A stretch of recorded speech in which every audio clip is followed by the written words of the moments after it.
안녕하십니까, 여의도 24시입니다. 여러분들, 이번 시간에는 국내임 소속 시도지사 협의회 있지 않습니까? 이 협의회의 회장을 맡고 있는 유정복 인천시장의 그런 주장들에 대해서 한번 비판을 해보려고 합니다. 왜 비판을 해보려고 하느냐? 여러분들, 이게 결국에는 한동훈 지도부, 한동훈 대표가 이 당권을 쥐고 나서, 그리고 현재 이제 당직 인선을 했지 않습니까? 그러고 나서 이 최고위원회의에서 정말 이제 소위 말하는 정말 한동훈 친정체제가 구축이 됐다, 이런 시점 아닙니까? 이런 시점에서는 여러분들, 결국엔 뭡니까? 전당대회에서 이 국내임 당원들과 지지층이 이 한동훈이라는 인물에게 63%를 던진 이유가 뭐겠습니까? 바로 한동훈이 그 변화를 이끌어야 된다, 한동훈표 개혁을 해야 된다, 이런 주문을 한 거 아니겠습니까? 여기에 대해서 기존에 국내임에 뭐 참여했던 소위 말하는 나 중진이요 했던 사람들, 나 원로요 했던 사람들은 이제 제발 좀 이선으로 물러나고 정말 이제 새로운 변화를 위해서는 한동훈한테 한번 맡겨봐야 될 필요가 있다는 그런 판단을 했기 때문에 전당대회에서, 비록 그 정치 경험은 정말 짧지만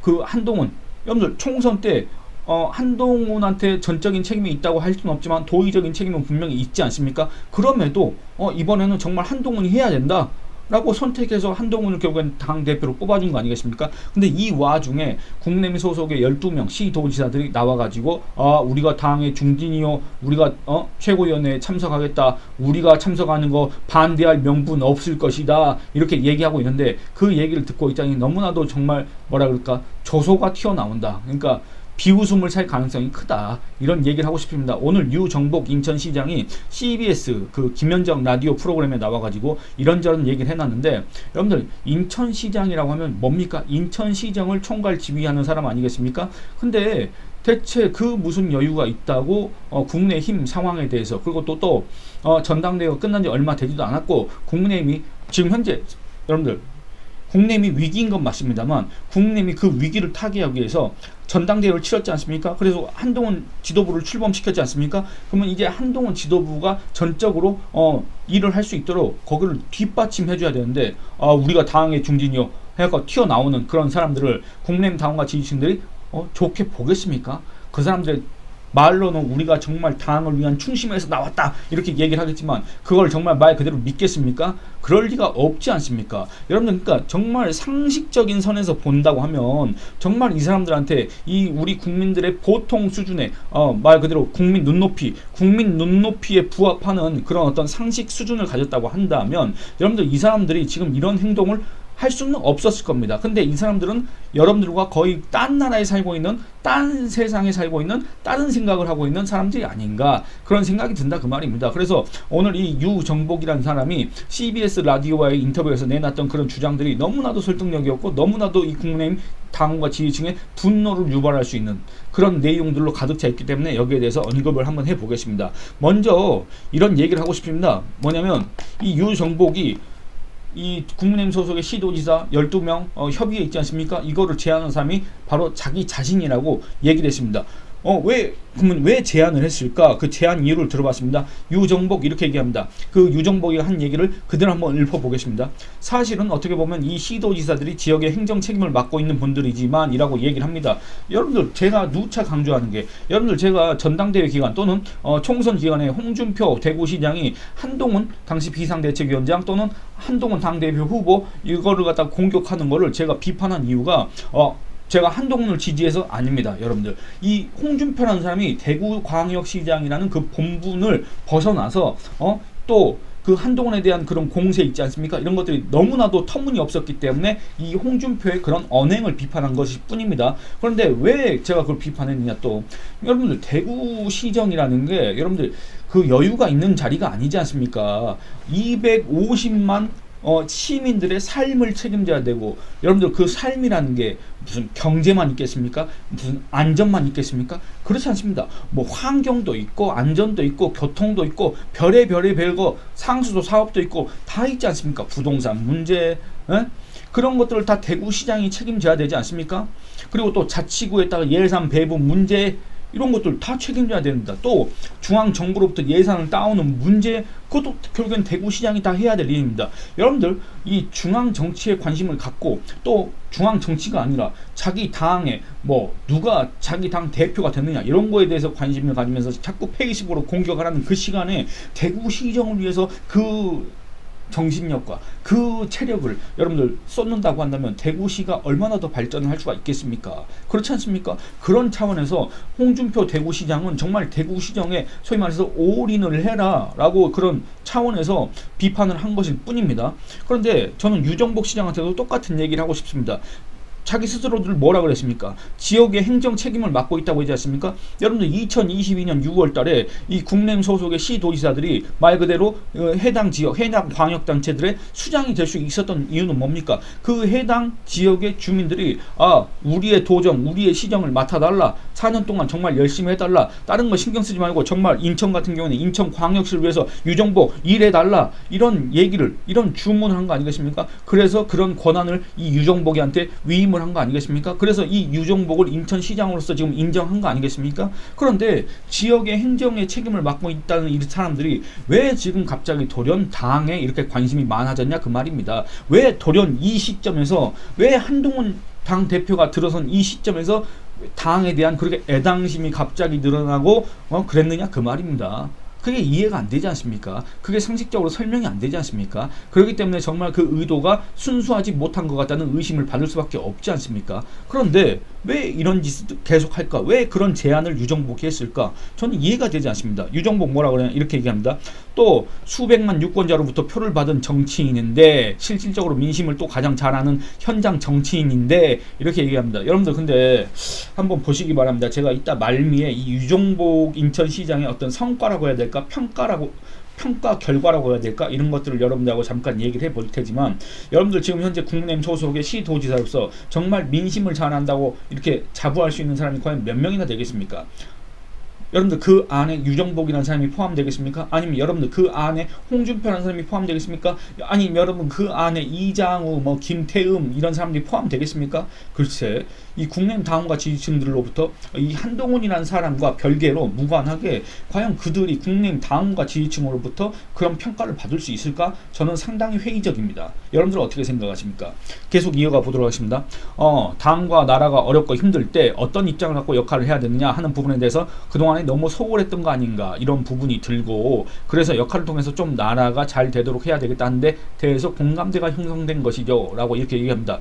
저도 묻고 싶은 게 그겁니다. 그동안에 왜 그렇게 소홀했습니까? 안 그렇습니까? 여러분들 지금 한국갤럽 기준으로 본다고 하면 윤석열 대통령 위기 맞습니다. 국내임도 위기 맞습니다. 근데 국내임은 솔직히 지금 현재 지지율상으로는 위기라고 볼 수가 없습니다. 지금 현재 국내임 지지율은 국내힘과 그다음에 더불어민주당과 조국당 요 합친 것과 거의 지금 비슷한 상황입니다. 오차 범위 안에서. 그렇지 않습니까? 윤석열 대통령이 위기는 위기입니다. 그런데 여러분들 약간 뭐라고 해야 될까? 위기는 위기인데 그 위기를 정말 심각한 위기라고 또 볼 수가 없는 게, 윤석열 대통령 국정수행 지지율이 있지 않습니까? 지금과 같은 수준을 기록한 거는 2022년, 그러니까 정권 출범 몇 달 되지도 않아서 한 2달인가?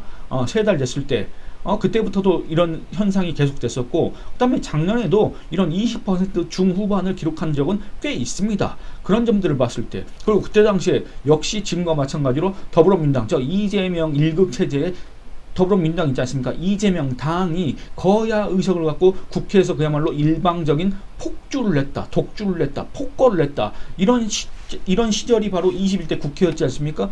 21대 국회나 22대 국회나 똑같습니다. 오히려 22대 국회에서는 더 노골적으로 그런 것들이 좀 심화됐다는 그런 차이만 있을 뿐, 이재명 당이 거야 의석을 차지하고 있다, 이재명 당이 폭주를 하고 있다, 그 다음에 윤석열 대통령 지지율이 별로 신통치 않다, 이런 것들은 이 사람들이 이미 지방자치단체장을 됐을 때부터도 똑같은 현상이었다 그 말입니다. 그런데 그 2년 동안에는 뭐 하고 있다가, 그 2년 동안에는 어디서 뭘 하고 있다가 지금 와서 2년 2개월이 지난 지금 갑자기 이 당에 대한 애정이 생겨나고, 갑자기 그동안 우리가 너무 소홀했던 거 아닌가 이렇게 반성을 하게 되고, 그러면서 우리가 민심을 가장 잘 아는 정치인이고, 우리가 수백만 표를 받은 정치인이고, 우리가 지역 행정 책임을 맡고 있는 우리 이런 사람들이 당을 위해서 나서야 된다, 이런 착각을 하게 된 것인가? 저는 이해가 되지 않습니다. 여러분들 여기에 대해서 여러분들 공감하실 수가 있겠습니까? 두 번째 계속 살펴보겠습니다.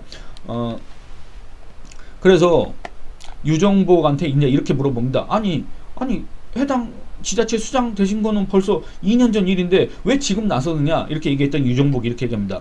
원래 대통령이나 시도지사들은 대선이나 총선이나 이런 선거에 개입하지 않도록 되어 있는 정치적 중립 의무가 있습니다. 그래서 그동안에 총선 때나 이럴 때도 이런 입장을 개별적으로 얘기하더라도 전체적인 입장을 표명하기는 어려웠던 것인데 사실 지금 상황이 아시다시피 국내이 매우 어렵지 않습니까? 여러분들 어려운 건 맞고 근데 이 어려운 게 어제 오늘의 일이 아닙니다. 작년에도 어려웠고 재작년에도 어려웠습니다. 그리고 여러분들 더 엄밀히 따져보면 2022년도 당 지지율보다 그 다음에 2023년도 당 지지율보다 그리고 2024년 4월 10일 이후 그 다음에 국민의힘 전당대회가 시작되기 전 그 지지율보다 지금 지지율이 더 높습니다. 한국갤럽 기준으로 따져보면. 근데 어떤 면에서 위기라고 할 수 있습니까? 어떤 면에서 그 위기가 심화됐다고 얘기할 수가 있습니까? 여러분들 지지율만 따져봤을 때는 그 이전보다 지금이 낫습니다. 그리고 이 위기라고 한다면 그 위기는 지금 당장 툭 어디서 갑자기 툭 튀어나온 게 아니라 윤석열 정권 출범 때부터 지금까지 계속되어 온 위기입니다. 근데 왜 지금 갑자기 이들은 갑툭튀를 하냐 그 말입니다. 그리고 또 계속 읽어보도록 하겠습니다. 여소야대 상황 이겁니다. 여러분들 여소야대 상황이 지금 일어난 일입니까? 그렇지 않습니다. 여소야대 상황 역시 윤석열 대통령이 취임한 이후부터 지금까지 계속되어 온 상황입니다. 바뀐 거 없습니다. 여러분들 그 의석 변동 몇 석 차이만 있을 뿐 별 차이가 없습니다. 특히 야당이 그야말로 입법권을 갖고 국회를 거의 독주하다시피 하면서 여러분들 이 상황도 마찬가지지 않습니까? 그러니까 굳이 이런 것들을 따져보면 왜 갑자기 유정복을 비롯한 홍준표를 비롯한 이철우, 이장우, 김태용, 김진태 이런 사람들이 갑자기 툭 튀어나와야 되느냐? 도저히 공감할 수가 없다. 그겁니다. 이 사람들이 정말 어떤 진정성, 이 당에 대한 충심, 정말 이 윤석열 정권이 잘 돼야 된다는 그런 우려, 걱정 때문에 튀어나왔다고 하더라도 이 사람들의 의도는 순수하게 읽힐 가능성이 별로 없다. 이런 우려가 듭니다. 그리고 이 유정복이 최고위 참석 근거를 주장을 했는데 그 근거를 읽어봐도 그 근거를 들어봐도 별로 설득력이 없다. 정말 그야말로 일방적인 주장일 뿐이다. 이런 얘기를 하고 싶습니다. 왜냐하면 유정복 이렇게 얘기합니다. 지금 당과 나라를 발전을 위해서 시도지사들의 역량, 지혜를 모아나간다는데 당에서 이거에 대해서 반대하는 것은 안 맞죠? 라고 얘기합니다. 여러분들 당 최고위원회가 왜 있습니까? 여러분들 당 최고위원회는 누가 뽑은 사람들로 구성되어 있습니까? 바로 국내의힘 당원들이 뽑은 사람 아닙니까? 전당대회를 통해서 당대표와 최고위원들을 선출한 거 아니겠습니까? 그 사람들이 구성한 최고위원회에서 이 당원들이 이렇게 위임한 그런 권한에 의해서 이 사람들이 당을 잘 이끌어가라고 이 사람들이 당무를 잘 운영하라고 한 거 아니겠습니까? 그런데 갑자기 지방자치단체장으로서 그 해당 지역의 시정과 도정을 책임져야 될 행정 책임자들이 갑자기 툭 튀어나와가지고 여러분들 시도지사들이 역량과 지혜를 모아나간다는데 어디 감히 당에서 그걸 반대를 해? 그건 맞지 않는다. 이렇게 얘기하는 게 여러분들 말이 됩니까? 저는 그러니까 제가 이 해당 인터뷰를 직접 이렇게 영상이나 또는 음성으로 들은 건 아니지만 그리고 이 유정복 시장이라는 사람이 그 목소리나 이 태도 이런 거에서 그 과거의 그 권위주의적 그런 모습은 찾을 수 없지만 어쨌든 이 문장만 봤을 때는 정말로 구태스럽다는 비판을 받을 가능성이 크다. 그런 생각이 듭니다. 그리고 또 유정복이 당헌에 이 자기와 같은 시도지사들이 최고위에 참석해가지고 할 수 있는 그런 근거 규정이 있다 이렇게 주장을 합니다. 뭘 주장했냐? 당헌 제8조의 2 이렇게 얘기를 했습니다. 그럼 그게 뭘까? 살펴봤습니다. 살펴봤더니 이겁니다. 결국에는 국내의힘 당헌에 따르면 여러분들 당 소속 시도지사와의 당정 협의라는 그 대목이 있습니다. 당 소속 시도지사는 최고위원회의 요청에 의해 당의 주요 회의에 참석하여 의견을 개진할 수 있다. 이렇게 되어 있습니다. 여러분들 뭔 말입니까? 최고위원회에서 요청을 해야 됩니다. 그러면 여러분들 최고위원회에서 요청을 하지 않았는데 시도지사들이 반대할 명분 없을 것, 우리와 같은 행정 책임자, 우리와 같은 정치인, 우리와 같은 민심을 잘 아는, 우리와 같은 수백만 유권자의 표를 받은 정치인들이 당을 걱정하는 마음에서 우리의 역량과 지혜를 모아서 조언을 해주겠다는데 감히 최고위원회가 우리를 거부해? 반대할 명분은 없다. 이것과 최고위원회가 요청을 하면 우리가 거기 가서 의견을 개진할 수도 있다. 이것과 여러분들 말이 같습니까? 전혀 다른 얘기입니다. 여러분들 한 가지 제가 사례를 들어드리겠습니다. 제가 이전에도 말씀드렸지만 예를 들어서 2010년 당시 이 소위 말하는 복지정책 가지고 그때 갑론을박이 계속됐습니다. 그리고 또 오세훈의 서울시, 김문수의 경기도, 여기에서 약간 그 복지정책 가지고 김문수가 기존의 그 한나라당 안에서 논의됐던 것과는 좀 다른 방향으로 나가고 그랬습니다. 그래서 이 한나라당 최고위원회에서 오세훈과 김문수를 불러서 이 복지정책에 대해서 물어본 적이 있습니다. 그건 제가 여러분들하고 며칠 전에 한번 살펴봤지 않습니까? 그리고 또 2017년 당시 김종인 비대위 시절에 더불어민주당입니다. 더불어민주당에서 여러분들 그 기억하실지 모르겠지만 구의역 그 스크린도어 사고 있지 않습니까? 그 김군이 사망한 그 구의역 사고, 그걸로 인해서 정말 민심이 들끓었습니다. 정말 이 민심이 분노했습니다. 정말 이 박원순 서울시를 때려잡으려고 그랬습니다. 그때 당시에 김종인 비대위에서 박원순을 불렀습니다. 박원순을 불러서 사과하라고 했습니다. 그게 바로 이 당정 협의입니다. 그러니까 이 박원순이가 내가 그 구의역 사고에 대해서 얘기할 게 있다, 내가 더불어민주당 비대위에 나가서 얘기할 게 있다고 해서 나간 게 아니라 김종인 비대위에서 김종인 당시 비상대책위원회 대표가 박원순이를 불렀습니다. 안 나온다는 것을 끄집어냈습니다. 그리고 사과를 하라고 했습니다. 그래서 박원순이가 국민한테 사과를 해야 되는데 김종인한테 이렇게 머리를 숙였습니다. 여러분들 그 장면 기억하실런지 모르겠습니다. 그런 겁니다. 당에서 요청을 해야 되는 거지 이 사람들이 반대할 수 없을 것이다, 반대할 명분은 없을 것이다, 이렇게 얘기하는 게 순서가 아니란 얘기입니다. 그런데 정말 그 어떻게 보면 이력상으로는 정말 경륜이 있다고 할 만한 정치인 이 유정복조차도 왜 이런 소리를 이렇게 공공연하게 하고 있을까 참 이해가 되지 않는다, 이렇게 얘기할 수밖에 없습니다. 정말 안타깝습니다. 그리고 유정복이 자꾸 명분 반대할 명분 없을 것 이렇게 얘기하는데, 여러분들 아까 그 당원 살펴봤지 않습니까? 전혀 유정복이 얘기한 그런 내용이 아닙니다. 두 번째는 유정복이 이 명분에 대해서 이렇게 얘기합니다. 12명의 시도지사들도 입장이 다 다르지 않습니까? 그런데 어느 누가 이걸 갖다가 견제하기 위해서, 지지하기 위해서 이런 정치적 편향성을 갖고 할 수 있겠습니까? 라고 이렇게 얘기를 합니다. 이거는 그거 한동훈 견제하려고, 한동훈 공격하려고 최고위원회에 참석하려고 한다는 그런 얘기들이 있지 않느냐라고 하는 데 대한 유정복의 항변 내지는 반론입니다. 유정복 계속 이렇게 얘기합니다. 그 자체가 성립이 될 수가 없어요. 그리고 저도 진짜 순수한 마음으로 당이 잘 되고 나라가 잘 되는 데에 대해서 공감대를 형성할 수 있는 것이 어떤 특정인을 지지하거나 반대하거나 그런 건 있을 수가 없죠. 그건 오해죠. 아니 시도지사들이 당의 발전을 위하고 정치 발전을 위해서 힘을 함께 모아 나가자는데 무슨 명목으로 반대합니까? 라고 이렇게 묻습니다. 아니 저는 그러니까 여러분도 마찬가지고 아마 유정복한테 묻고 싶을 겁니다. 아마 국민의힘 소속의 12명 시도지사들한테 묻고 싶을 겁니다. 아니 지금 현재 당의 발전을 위해서, 그리고 이 당의 개혁을 위해서, 그리고 또 정치 발전을 위해서, 또 재집권 기반을 마련하기 위해서, 이 새로운 변화를 위해서 한동훈이라는 사람을 우리가 선택해서 한동훈한테 전권을 맡겼고, 이 한동훈이 정말 우리가 바라던 그런 이 국민의힘의 개혁을 이끌어 나가야 되는데 왜 갑자기 지방자치단체들이 튀어나가서 자기들이 뭐나 된다는 듯이, 자기들이 무슨 한동훈의 선배라도 된다는 듯이, 자기가 뭔가 대단한 거나 알고 있다는 듯이, 자기가 뭔가 이 해당 지역에 무슨 맹주라도 된다는 듯이. 여러분들 이번 전당대회 때 한번 그 행태 보시기 바랍니다. 자기가 무슨 옛날에 무슨 DJ나 YS나 JP도 아니고 말이야, 자기가 무슨 대구 시민들로부터도 별로 지지를 못 받고 그런 사람이면서 뭐 자기가 대구 시민을 대표한다는 듯이, 자기가 그 지역의 맹주라는 듯이, 여러분들 안 만난다 뭐 이렇게 얘기했지 않습니까? 그 행태를 한번 보시기 바랍니다. 여러분들 이 시도의사들이 정말 착각하고 있는 게, 자기들이 뭔가 해당 지역에 무슨 봉건 영주나 된다는 듯이, 맹주나 된다는 듯이, 자기들이 옛날 삼김시대의 삼김이나 된다는 듯이 착각하고 있는 모양인데 전혀 그렇지 않고, 그리고 또 아까 무슨 수백만 유권자들의 지지를 받았다, 표를 받았다 이렇게 얘기하는데, 여러분들 과연 인천 시민 중에서 유정복이라는 그 인물에 대해서 알고서 표를 준 사람이 과연 몇 명이나 되겠습니까? 국민의힘이라는 그 후보로 나왔기 때문에 그런 거고, 뭐 유정복이라는 그 프리미엄도 유정복을 보고 찍은 사람도 몇 퍼센트 정도는 있겠지만은, 만약에 유정복이 무소속으로 나왔다고 한다면 그 지지를 받을 수 있었겠습니까?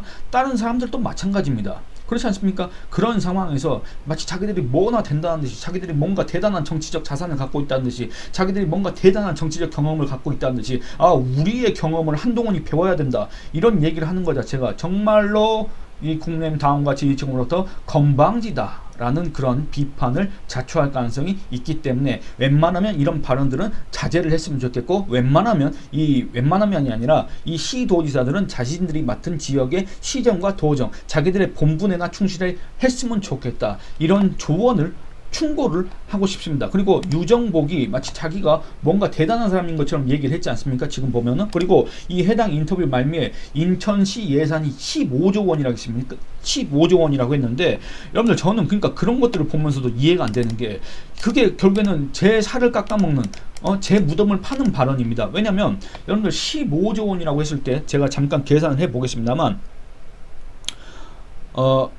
하루에 여러분들 이 인천시에서 하루에 그러면 집행하는 예산이 얼마냐, 굳이 꼭 그렇게 한번 또 계산을 해보자면 한 410억 원 정도 됩니다. 411억 원 정도 됩니다. 여러분들 그러니까 지금 유정복이 8월 2일 아침에 라디오에 나오는 그 순간에도 인천시에서는 한 몇 억이 또는 수십억이 집행될 가능성이 큽니다. 산술적으로 계산해 보면 여러분들 그 시간에 유정복이 라디오에 나와서 자기의 지금 본분, 인천광역시장이라는 그 본분과는 전혀 상관없는 한동 지도부에 우리가 참석하느냐 마느냐, 그거는 한동훈을 견제하기 위한 게 아니다 라는 말을 하기 위해서 그런 시간을 투자해야 될 필요가 있습니까? 아니면 이 정말 방대한 예산이 집행되는 그 시간에 정말 집중하고 거기에 골몰하는 게 맞습니까? 일단 이거에 대해서 의문을 던질 수밖에 없고, 두 번째는 마치 자기가 뭔가 대단한 평가를 받고 있다는 듯이, 자기가 인천 시민들한테 뭔가 그런 지지를 받고 있다는 듯이 그렇게 얘기를 하지만, 제가 조사 결과 하나만 언급을 하도록 하겠습니다. 2024년 7월 16일자 기사입니다. 그 기사에 따르면 이렇습니다. 그 기사에 따르면 유정복 인천시장 있지 않습니까? 유정복 인천시장은 전국 시도지사 중에서 순위가 10위에 불과합니다. 전국 시도지사가 몇 명 있습니까? 세종특별자치시 시장까지 합치면 17명 있는데 그 중에 10위에 불과합니다. 유정복이. 근데 유정복이 마치 뭔가 대단한 경험을 하고 있다는 듯이, 대단한 지지를 받고 있다는 듯이 그렇게 행세하는 게, 그렇게 자처하는 게 국민의힘 당원과 지지자들로부터 어떤 그런 공감을 얻을 수가 있겠습니까? 두 번째 살펴보도록 하겠습니다. 여러분들 지금 현재 국내의힘 인천 지역의 국회의원이 몇 명 있습니까? 두 사람이 있습니다. 두 사람. 누가 있습니까? 윤상현 있습니다. 윤상현. 그리고 배준영이 있습니다. 이 두 사람이 있습니다. 여러분들 이 말은 뭔 말입니까? 인천은 국내힘에 있어서 정말 불모지다, 이렇게 얘기할 수밖에 없습니다. 근데 이상하지 않습니까? 분명 인천광역시장은 국내힘 소속의 유정복이지 않습니까? 불과 2년 사이에 바뀌었다는 얘기입니다. 물론 21대 총선에서도 이 두 사람밖에 당선이 안 됐지만은, 어쨌든 왜 유정복이 2년 동안 시장을 했는데, 그렇게 대단한 걸 많이 하는, 그렇게 정치 경험이 많은, 그렇게 인천 시민들로부터 지지를 받는 그런 사람이 인천을 2년 동안 이끌었는데 왜 인천에서는 계속 국민의힘이 어렵느냐, 왜 인천에서는 국민의힘 의석이 한 석도 안 늘어나느냐, 이런 거에 대해서 의문이 생길 수밖에 없지 않습니까? 물론 윤석열 대통령 때문에 국민의힘의 총선에서 대패를 했다, 윤석열 대통령 때문에 특히 이 서울, 인천, 경기 이 수도권에서 대패를 했다, 그건 맞습니다만, 여러분들 이 총선 참패에 이 유정복은 전혀 무관한 겁니까? 인천시장으로서 전혀 관계가 없는 겁니까? 그렇다고 보기가 어려울 겁니다. 그러면 유정복도 정말 이 인천이라는 곳 자기가 정말 이 국민의힘을 위한다고 한다면, 정말 이 국민의힘이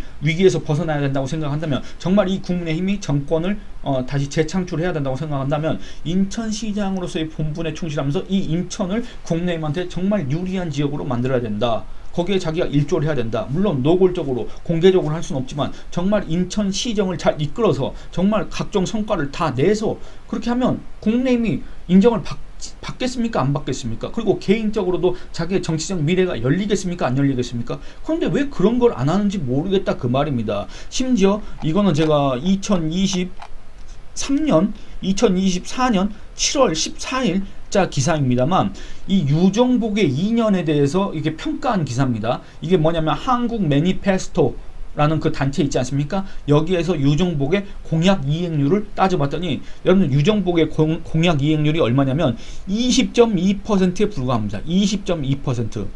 이게 거의 아마 전국 최하위권이다, 이렇게 해당 단체는 얘기를 했을 겁니다.